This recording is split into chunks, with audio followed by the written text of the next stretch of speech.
a statement in Isaiah basically saying the world is falling apart. Staring back at Israel, saying judgment is turned away backward and justice stands afar off. For truth is fallen in the street and equity cannot enter.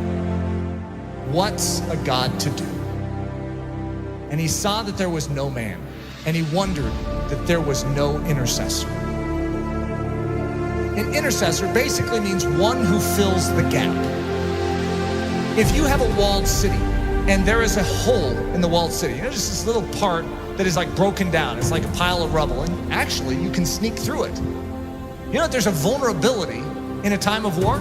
If you have an enemy, what's an enemy looking for? The gate, to try and scale the gate? They're looking for breaches or holes in the wall. They're not stupid. They're not going to waste their time going through the front door when they can go through a side little broken down breach. So the enemy, by his very nature, is constantly watching the integrity of the wall. He's looking for holes.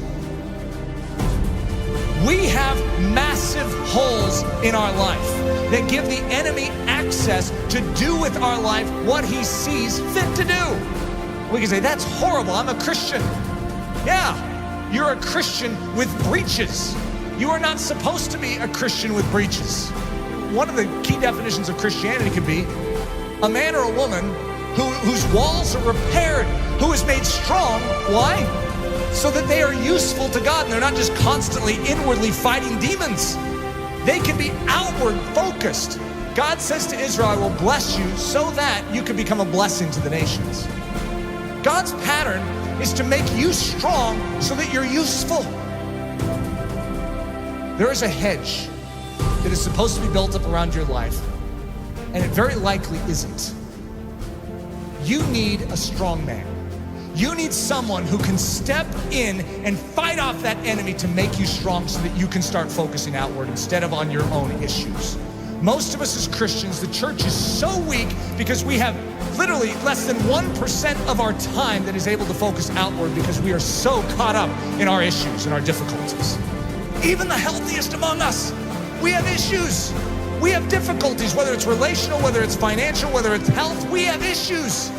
And there's a dying world out there. That estimated 150,000 people died and went to hell today? Let's think about this. What did we all do about it? Did we take a step forward in beginning to do something about it? Or are we just stemming the tide from our life falling apart even more than it is? We are living on the defensive instead of the offensive.